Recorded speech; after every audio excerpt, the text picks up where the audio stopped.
Well, hello, everyone. Welcome to a slightly later than late post-game live stream podcast thing. I'm Andrew Dukowitz from Zone Coverage. This is the Missing Lynx post-game live stream podcast thing. And we got a couple fun guests tonight. First, Nicole Jackson from, Inhale, the best Dan W show, as well as Lost Lynx Nation, as well as like a founding member of the Lynx Discord and Lynx Twitter group chat, and also contributor for Hitting the Hardwood. How's it going, Nicole? It's going great. Thanks for having me. Of Second course, time in like about a week. I just saw you last week, but hey, glad to be back. It's just good to have people that want to talk Lynx, honestly. Like it's so much fun this season with the interest in the team. And Benny Hughes also contributing writer for Hitting the Hardwood and Canis Hoopus. And Benny, what else do you got going on? How's life? Man, I was going to say it was going to be tough to top the bylines that Nicole had right there. I was going to say just kept going. I was like, oh no, I got to come up with something else to go. But yeah, probably nothing else relevant to that. So I'll just leave it at those two for now. But if I think of something, I'll let you guys know. So fair. And I will say late post game live stream today because I was at the Wolves draft thing. No one will see Matt Lloyd clips until this podcast is done because the Lynx actually played a basketball game and Matt Lloyd talked about second round picks. So this gets a little bit of priority, but the Dodgers were in town and jeepers. It was like, why does everyone need to go see the Dodgers play baseball? Like, I get the Shohei Ohtani of it all. Also, like, the Twins are bad. Like, do we really need to have every parking ramp filled and also a ridiculous drive to get out of the cities just because Shohei's here? I mean, Nicole, you're a Dodgers fan. Like, is this just your life every day? It is. And the tickets, I mean, the back-to-back World Series, yeah, the ticket prices are through the roof, but they're still sold out here. So yes, we love our Dodgers. I didn't even realize they were playing the Twins. So it's so crazy. I happen to wear the Dodger hat today. I don't know if they won. I also didn't know they were playing the Twins until I got downtown and was like, what is happening? This is Shohei was pitching tonight, so I think that was kind of a big ticket item. Yeah. I was at a work conference. I was like, tickets were crazy. While I was sitting in a room waiting for the Wolves to make a draft pick, I was on StubHub looking at like what the tickets to get in were. $200. Like that's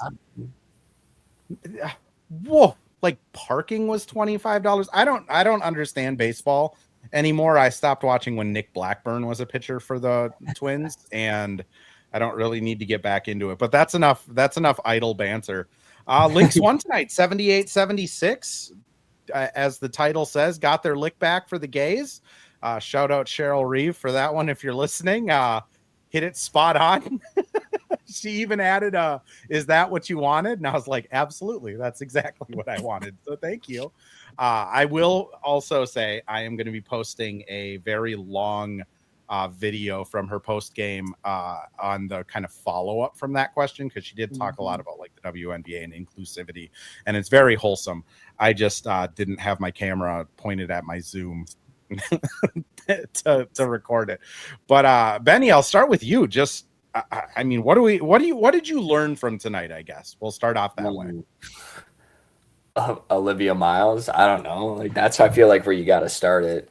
I don't know. She's just like every single night. It's just like appointment television. You have to watch her play. Like it's unreal. Like she's got me standing up from my couch in my living room of some of the stuff that she's doing. So just that fourth quarter, like obviously like started the game off maybe a little bit more inefficient than we would all like, but found a way to score and got 10, 12 in the fourth quarter, double digits at the very least, and just kind of took that game over. Obviously there was a couple shots near the end that it was like, all right, maybe we could do a better one, but I'm like, I don't even blame you for taking them because you were unreal. So yeah, I think that's just like starting point, first thing that pops from the night for me at least. So it is like just looking at like the kind of plays of the fourth quarter where it's like Olivia Miles step back three, Olivia Miles passed to Natasha Howard, fouled. Olivia Miles passed to Natasha Howard, fouled. Olivia Miles assist to Natasha Howard. Olivia Miles with the hockey assist on a Kayla McBride shot, Olivia Miles free throws, Olivia Miles layups, Olivia Miles mid-range.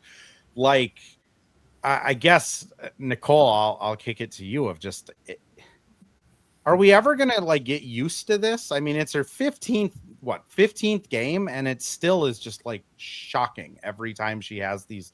She had one turnover tonight. Like, there wasn't anything.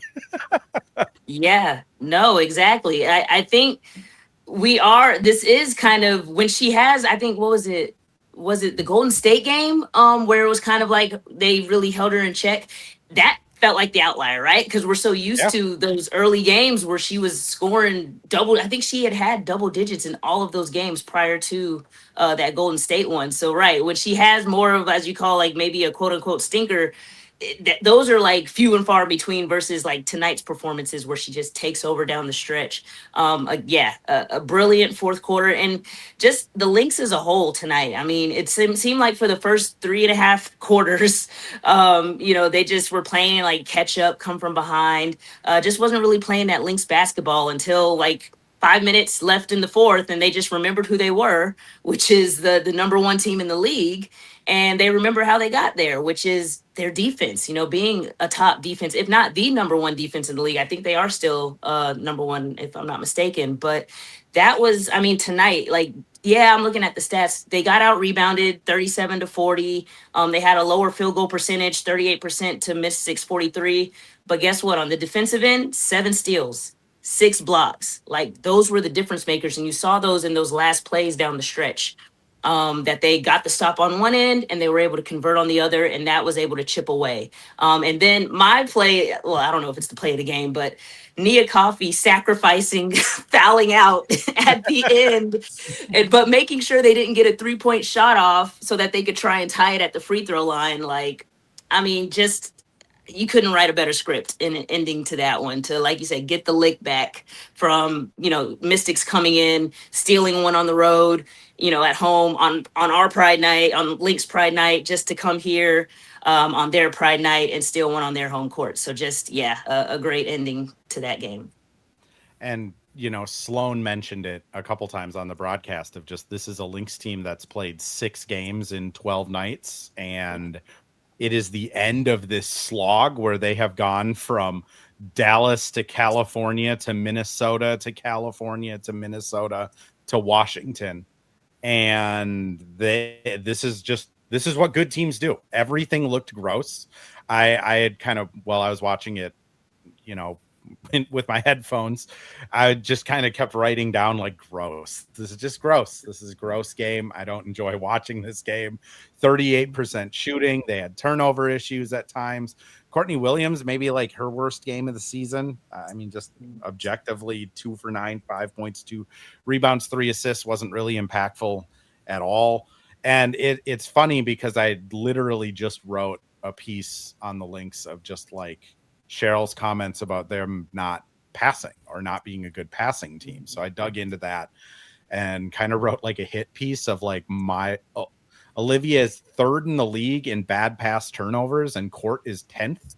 So combined, they're averaging like almost 4 turnovers a game just off of bad passes. And I'm like, well, hey, this is fitting my narrative. This is going to be great when this piece comes out.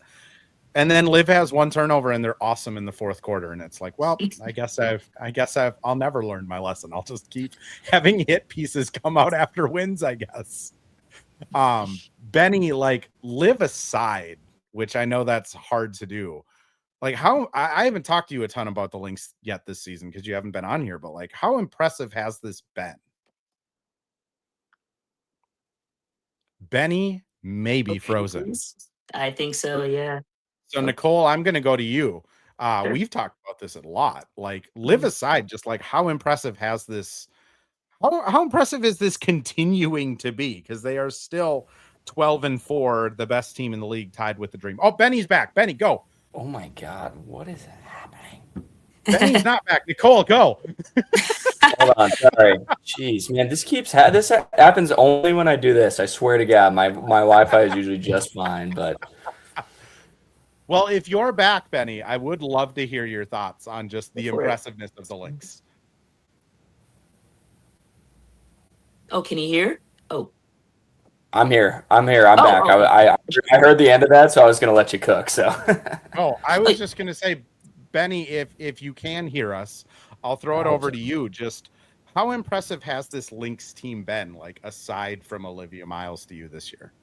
Yeah, I mean, it's just like I feel like there's strength in the collective with them, right? And they all talk about it too, which is really cool. Of like the selflessness that the team has, and it's just like everyone pushing for one goal. So I mean, you could go down the list of like every single player having at least one game or one moment or everything like that. So I just feel like that's the first thing that pops in my head when it just comes to like outside of obviously Olivia Miles is what like the national media is going to pick up and what everybody's talking about, and they should be. But I feel like the rest of the roster too deserves a lot of love for how everyone's slotted in. I mean, everyone keeps saying, no fee, no Dorka, and it hasn't really mattered so far. I mean, they're still just cruising along. They've figured that out, and it just I think it gives you confidence of when they do come back, and obviously they're both great players too. That they will be able to slot in and they'll be able to figure that out as well. So it's just been like the building blocks of like it's been progressively moving forward, moving uphill, and you got to give credit to pretty much everyone involved in it for the success. So Yeah, and the scary part is like I'm kind of anticipating Dorka and Fee will be back sooner rather than later. I mean, I don't think it's. I think if Dorka was still really hurt, they probably don't release a video of her hitting a half court shot today to win some cash. Like that's just things that like optically look really weird if the player's still like injured. That's me reading into a social media post, but just like having been around like PR people, that's just a weird choice if she's hurt. And Fee, I still tend to think is, I mean, maybe it is all-star break now at the latest, but I mean, this is a Lynx team that's still just going through teams, and it's going to get better in the near future, right, Nicole? absolutely. And if anything, I mean, tonight's performance, that the going through the adversity, right? Same thing with the Aces game, even though that ended in a loss. The Valkyries, them climbing from behind, that they ended up pulling that one out. These type of wins and games is what championship teams, the deeper you go in the playoffs, it's only going to get harder. The adversity, the games, the wins, these gritty wins, these ugly wins, it all amounts to that.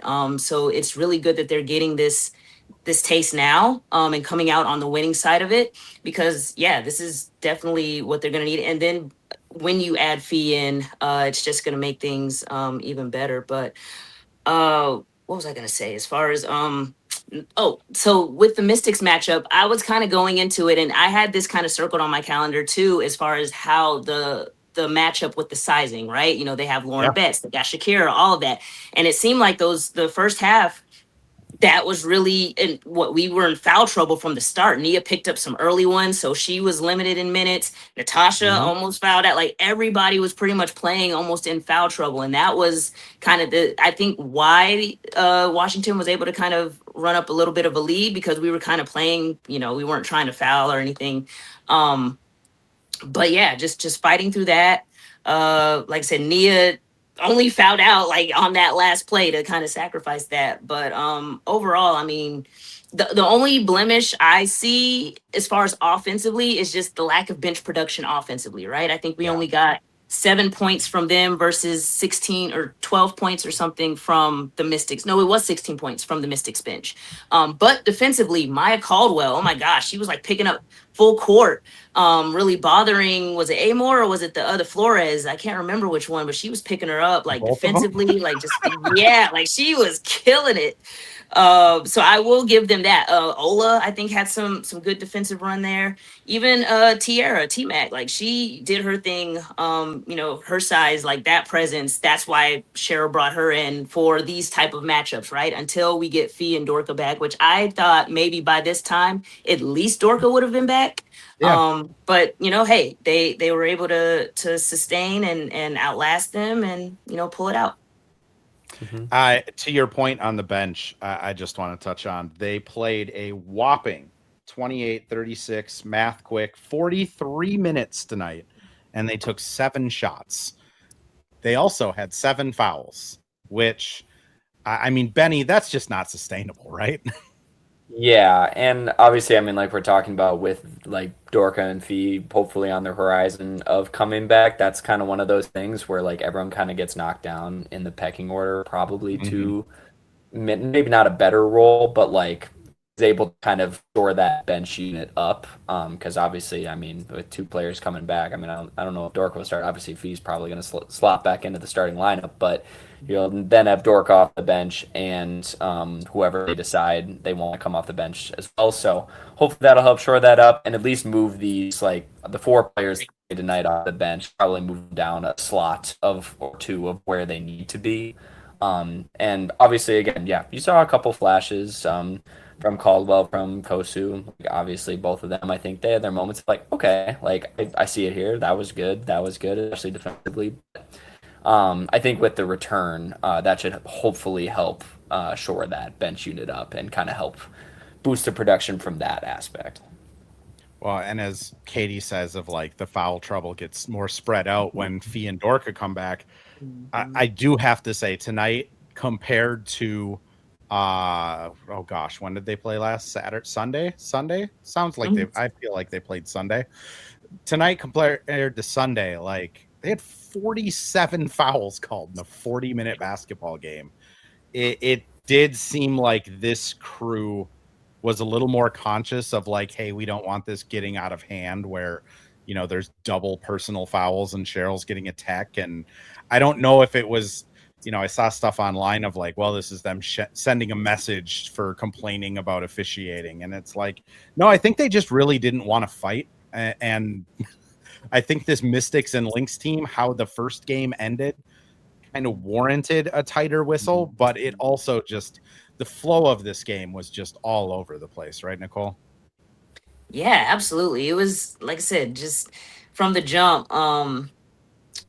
Like the Lynx, they just, I don't know what it is. They just love to tease, like come out slow, and then like I said, just the second half, like surprise, you know, and they'll just chip away and climb out of it. But yeah, you're right. I mean, from Sunday, the energy, you know, what happened, the barking back and forth, and live and all this, and the text, and I mean, it was still a little bit chippiness today. I think was who was it? Was it? I don't think it was Liv. It was somebody. I can't remember. Oh, I remember one thing in the first half. Kiki, she did have a good bucket. I'm not gonna lie on Natasha Howard, but then she hit like the two smallest. I was like, oh, these. Okay, they're all right. We're keeping that same energy from Sunday. But to be honest, I mean the Lynx, they did their thing. They kept their emotions, I think, a bit more in check. Even Liv, like she didn't really do too much chirping. Like when she hit those big shots in the fourth quarter, you know, she was just kind of turning and kind of like hyping herself up, but she wasn't in anybody's face. So that is kind of a key thing that I did see. Like maybe she's dialing it back a little bit. She's just kind of, you know, not venting, but you know, just kind of like showing her excitement and enthusiasm to herself more than like in the face of an opponent. But overall, yeah, I mean, yeah, the pace of the game was just kind of choppy, but hey, they pulled it out.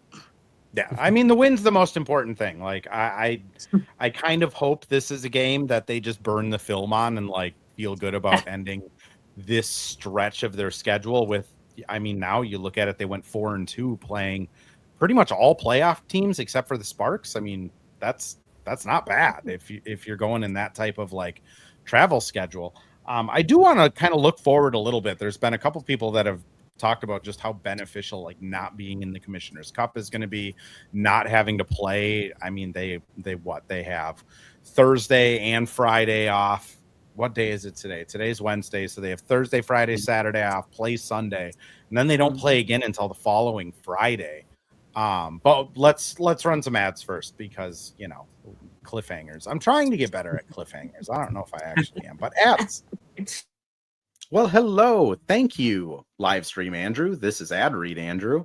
And today we have Firehawk Construction and Remodeling, the presenting sponsor for the Missing Links podcast. Firehawk Construction and Remodeling strives to inspire people to follow their ideas, working with respect and understanding to create a quality, tailored result. Firehawk Construction and Remodeling, located in Blaine and serving in the North Metro area, is here to help you with your building and remodeling needs.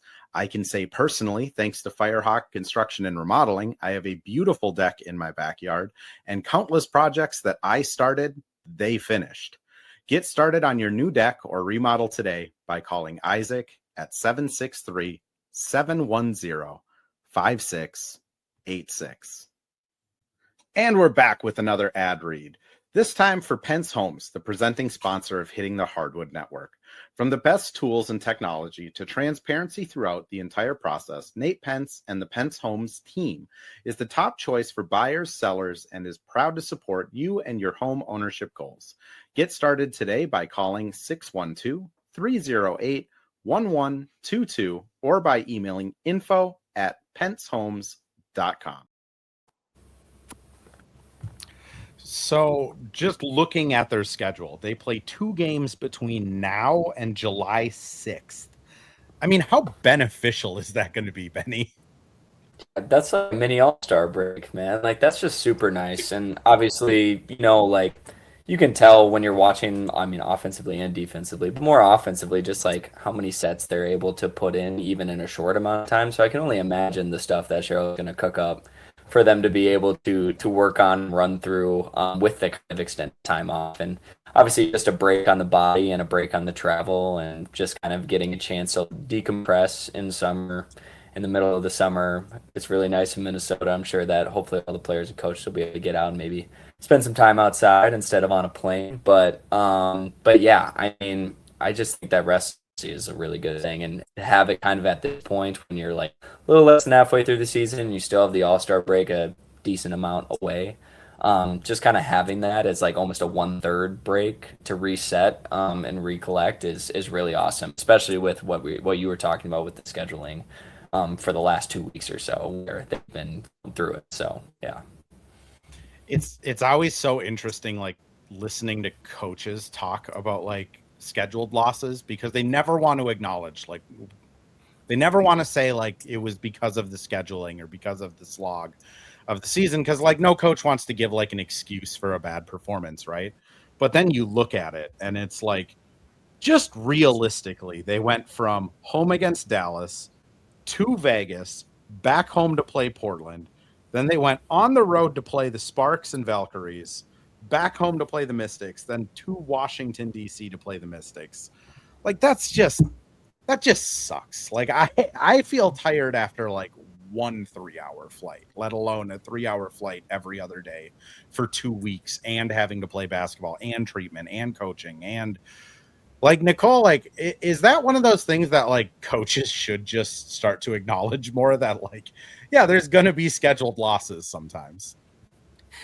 Yeah, no, I feel the same way as how, Cheryl didn't want to acknowledge after, the Mystics loss. And I agree. I remember back before they even had charter flights and there was delays and stuff on the commercial flights and like that, you haven't a reason to, to complain. But no, I mean, that's just the name of the game, with a 44 game schedule, condensed into, you have to wait until the college season ends, right? So they can only start so early, which means you're extending even more. They also have the World Cup, which that's going to be a break in the late August, September. So they'll get a few breaks, stints here and there. And then even next season, they're upping it to 50 games. So you already know the schedule is just going to be the schedule. You can't help it. You just got to fight through it. But I mean, even the losses that they took, they were winnable games. Even the Aces game, it was a winnable game. If they had started out. So there really isn't an excuse. It was just the game got away from them. So as far as the scheduling and the travel and stuff, I agree. That's far from, that shouldn't be the excuse. They lost their 4 games this year by 14 points. I just did the quick math, or excuse me, 13 points. I just did the quick math. I mean, it's obnoxious, like how good this team is, especially just like, again, with the scheduling. Everyone goes through it, but also like this Lynx team is just different. I mean, looking ahead, they have the matinee game against the Wings on Sunday. And then kind of the game that I'm sure everybody has it circled on their calendar with the Liberty. I mean, Benny, I guess, what are you looking to learn over these next I mean, how many games do they have before the All-Star break? They go Wings, Liberty, Sun, Liberty, Mercury, Sparks, Fire, Storm. So 1, 2, 3, 4, 5, 6, 7, 8 over the next like 9 games here. Like, what are you looking to see as they play New York twice? Yeah, I mean, it's going to be cool to get to see them play the Liberty twice, kind of in that a little bit shorter of a span, enough where you can kind of recollect and, like re-scout almost, and maybe change a couple of things between the two matchups. But just kind of obviously, like I think first and foremost, you have to mention like just the reintegration of the two players that are injured right now. Like that's first and foremost on my list of like, all right, how did they play before? How did they play after? How is it different? How is it better? What are ways that they're gonna have to maybe not compensate, but just kind of work through that? So obviously, like I just feel like that has to be mentioned with that. But just kind of what I'm looking for is like just if they can kind of keep the vibes rolling, I guess, and just kind of keep again stacking the building, stacking those games, stacking those days, and not necessarily that they have to win all of them or anything like that. But I mean, I think that you learned a lot from Sunday to today because like you learn more in the losses than the wins, right? Especially playing the same team back to back. Like they changed enough to get it done, and obviously they were both close games, and the Mystics are tough, but it was just cool to see them bounce back, I guess, from a loss because they really hadn't experienced much of those losses this year, which is obviously we're not going to complain about that, but that's still a thing. Like that's still a good thing to see of the resiliency of it. So, yeah, to your point, they lose to the Aces and then they beat the Portland Fire by what 33 points or 20 Yep. 30, yeah 33 points. Like we haven't seen them go from like a winning, like, oh, how are they going to respond against a good team that they lost to without like that get right game? And I mean, credit to them. This was a tough win. I do want to highlight Jude here, saying they need to fix the scheduling algorithm. Yeah, the playing in New York on the 3rd, flying back home to play against Connecticut on the 6th, then flying over to Connecticut to play on the 8th before flying back home to play the Liberty on the 11th. It seems like they could have had more fiscally responsive AI algorithms and just like flip-flop the home and away game for the Sun, but that the W, right? Like nothing makes sense. It's like the best part about it is the chaos. There's just so many time zones, especially when they're going from like west to east, like that's just that's a lot, man. Anyway, sorry, that's tangent. But. No, it's one of those things that like I do hope the W figures out at some point because like there isn't as many of these in the NBA. Like you usually have like one West Coast trip and then you're like good for 2 months, and then you have one more West Coast trip and then you're done for a few months, and then you have one East Coast trip and you're done. Everything else is in division in your time zone. And the W, I mean, they did that earlier this year with Chicago too, where it's like at Chicago, home against the Dream, at Chicago. Like, couldn't we just stay in Chicago for a couple days and maybe hammer both of those, save some frequent flyer miles, and at least like, this is a green podcast, Nicole. We are trying to save the planet here. Any last, I guess, thoughts on the upcoming schedule before the All-Star break, Nicole, on your side? Yeah, for sure. Much like the Aces game, I was very interested to see how we matched up against them, and was pleasantly surprised again, even though it was just a small loss, but still just the way they fought back in that one. I am interested to see how the Lynx match up against this quote unquote super team Liberty, as we were talking about in our last stream. But right, with Satu, with Sabrina, with Stewie, I mean, they just beat the Aces a few nights ago. A few nights ago, if not last night, something like that. But and JJ, obviously her size, I am interested in that matchup. Natasha Howard versus Jonquel Jones. That'll be interesting. But to see, I'm sure it will not be back by then. But how the Lynx can hold it down without Fee, and how they look against the Liberty. Out of all those games that you mentioned, pretty much the Liberty is the only one that I'm kind of like, everything else kind of seemed like, okay, that should be winnable, right? Same thing with the Liberty. I feel it's a winnable game, but I'm just curious because we haven't matched up against them yet, how it's going to be. So because all the other teams I think you mentioned, we have played in some capacity. I think we've played before. So yeah, but overall, you said we have 9 games until All-Star break. I feel solid about it. These Liberty ones, we'll see how they do. But otherwise, I feel really good. I mean, just again to drive the point home of like the driver's seat that the Lynx are in, like the Wings, the Lynx have kind of had their number this season. Then they play the Liberty twice. Other than that, their next like slew of game, 2 against the Suns, not Suns, 1 against a weird Mercury team, another one against the Sparks at home, Portland, Seattle, Toronto, a 5-game spread there.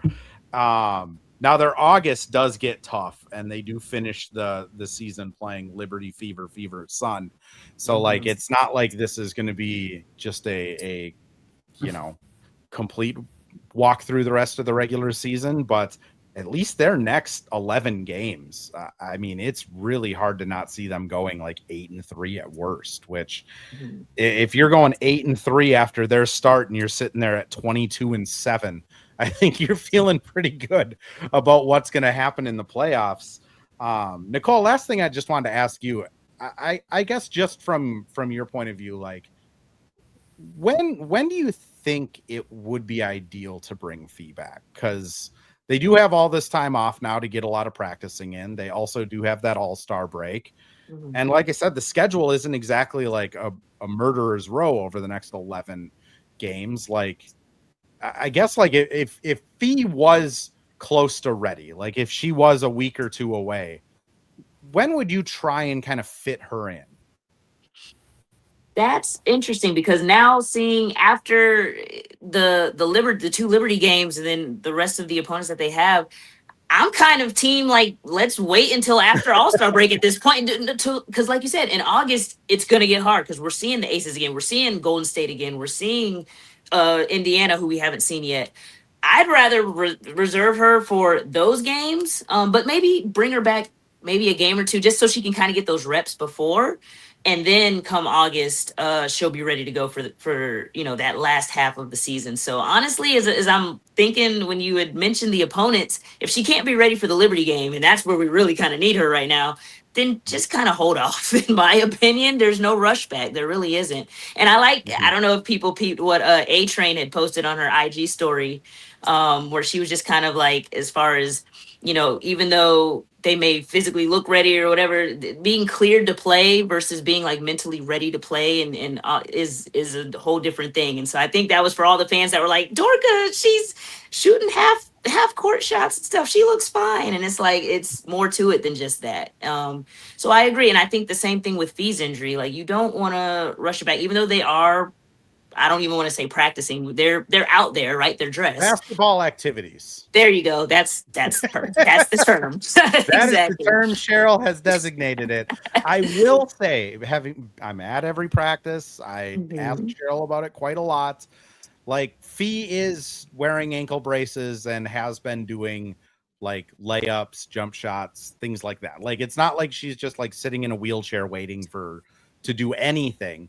It's just there is a massive difference between that and like you're going to start playing 3-on-3 against the guys they have that come in and practice against them. Kind of the same way with Dorka. Like she's been in like practice outfits and uniforms, and we clearly saw that she can hit a half-court shot today. That doesn't mean she's ready to, get just kind of bodied by some of the players that you guard in the center position in the WNBA. And like I've said a lot of times on this, like feet are weird, like ankles are weird. It's just the most unfortunate thing is they could wait until the end of the season. And if Fee comes down wrong on a jump shot and steps on somebody's foot, like it's not going to matter. But if you can just be extra sure that everything on those MRIs are clean, it just like it really does. It just doesn't make sense to bring them back or rush them back at this point, especially like if you're trying to also court Fee into re-signing, it's probably a tough look to force her to come back early. Not that I think the Lynx would do that. Like I honestly believe Cheryl when she's like, we have to tell Fee to slow down. I think the Lynx understand what's at stake, and a lot of times the athletes don't. That goes across like all sports. But Benny Carey brings up here Ola Kosu. I'm going to let you finish with this one if you want to cook on Kosu, because her effort has been insane this year. Yes. Yeah, I mean, like, to a degree, I mean, like, she's got so much potential, and obviously we saw that, like, with her overseas season this last year, and she's so young still, like, she's got so much room to grow. Like, you can't teach effort, and she gives it every single night. And I mean, even if she, had 2 points, maybe scored a layup tonight, there was, like, again, multiple plays. I remember being like, doesn't show up in the stat sheet, you got an extra possession because she was just working harder than the other person. Didn't matter if she was taller or bigger than them. Like, we were talking about how big the Mystics are, but like, yeah, she was all over the place in her minutes tonight. So it was just cool to see that of like, all right, like, I trust, like, we've seen enough of like the talent side of things. Obviously, you're in a more minimized role here than you were overseas, but yeah, can't teach that effort. She was giving it all night long, and that was cool. So I just keep going back to like, it looks like it hurts playing against her. And like, as somebody that wouldn't like to play basketball and get hurt, like she's so strong for her age. She's so fast. Like her defensive like instincts are awesome.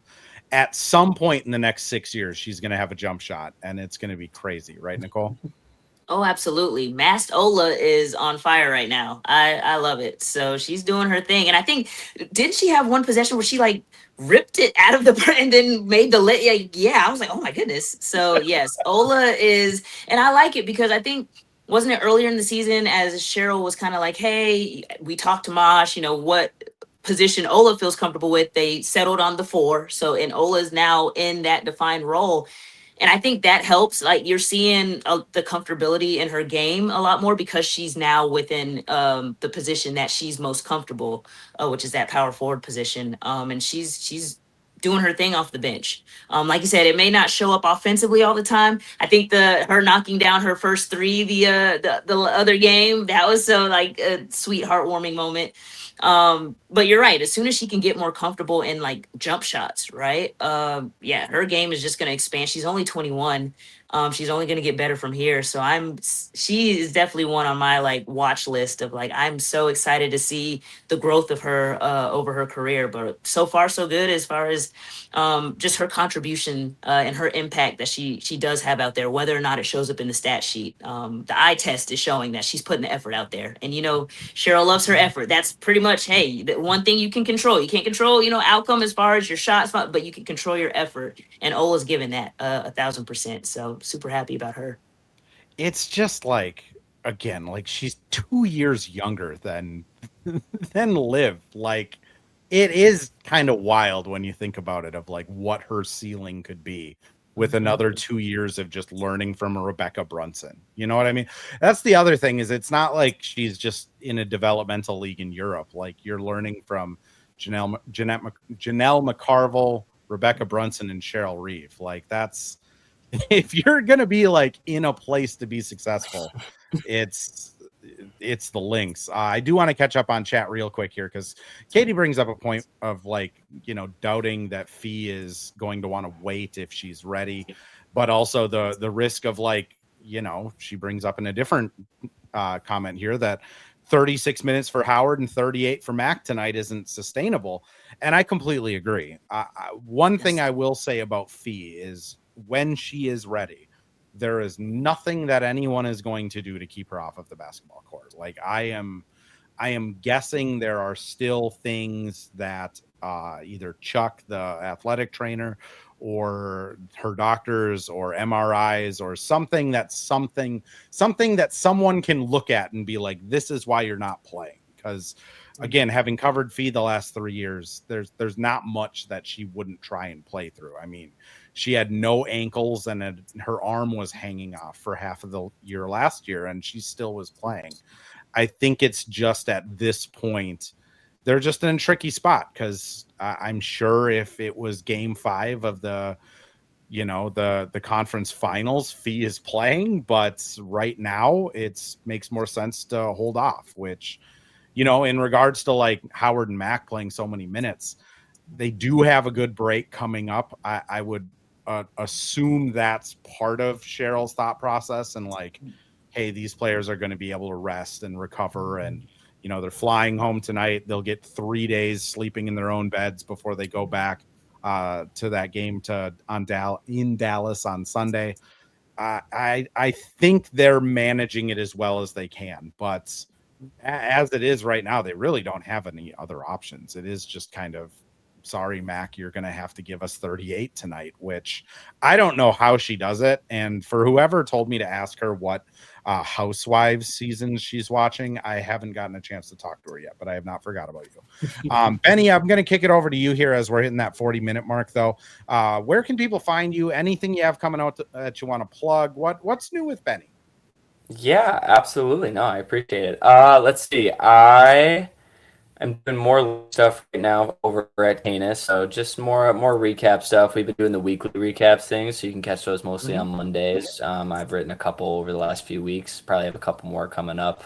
I haven't exactly looked at my schedule, but otherwise you can check out the other awesome writers there. If you missed a game or two in the week, you can catch up on those. Otherwise, for Hitting the Hardwood, I'm doing more Wolf stuff. So I had a big one come out maybe a week or two ago about biggest takeaways from the finals from a Wolves perspective, and had a nice little cat tribute in there because ride or die for our good friend Carl Anthony Towns. And I think I'm gonna have some coming out next week for that too, of just kind of like feel like the last 3 days Wolves land was wild, and we had another draft pick, and then there's another rumor dropping tonight, so I might give it a little time just in case something crazy happens, but kind of just a recap of like, okay, what actually happened, because I'm sure everyone was going a mile a minute on social media, so we'll recap that stuff. But yeah, for the most part, that's what I got going on right now. So awesome. Appreciate it, Benny. Thanks for everything you do for Hitting the Hardwood. And I mean, you're like constantly working, so appreciate you, man. Nicole, where can people find you? Please plug your podcast and watch parties and all of the things that you do, because I feel like you also never stop. No, seriously, and like you said, the last week was crazy. The Monday night game, and then Wednesday they were in LA. I was actually at that game. I was at shoot around that morning, and it was nonstop last week. So I'm glad they got a break, because I get a little bit of break from the Lynx as well. But yeah, so I actually my first feature because I cover Minnesota women's Golden Gophers basketball team, and I have my first feature coming out this Friday. Just based off of, what they're doing in summer and just how they're building off that Sweet 16 appearance and what they can look forward to going into this next season. So that'll be dropping Friday. I'm looking forward to that. But otherwise, Los Lynx Nation, we are actually, speaking of the Dallas game this Sunday, we're going to be doing a virtual watch party for that. So that'll be on YouTube, that'll be on Twitch, and that'll be on my X channel, Miss Jackson 90. So join along. We just have good banter, talk. Well, hopefully the Lynx can get the dub out on the road. But other than that, same thing. Instagram, Los Lynx Nation, post a lot of the content there. That's pretty much it. Awesome. Well, if anyone like Terry Horseman, another one of our Hitting the Hardwood colleagues, joined into this late and wants to catch the whole show, it does go live on YouTube and X and Buzzer as soon as I end the stream here. If you can wait about 7 hours, it does get published as a podcast wherever you get your podcasts. Yeah, I think we're everywhere now. Anyways, we're everywhere. And we will be back after that Wings game to talk some more Lynx.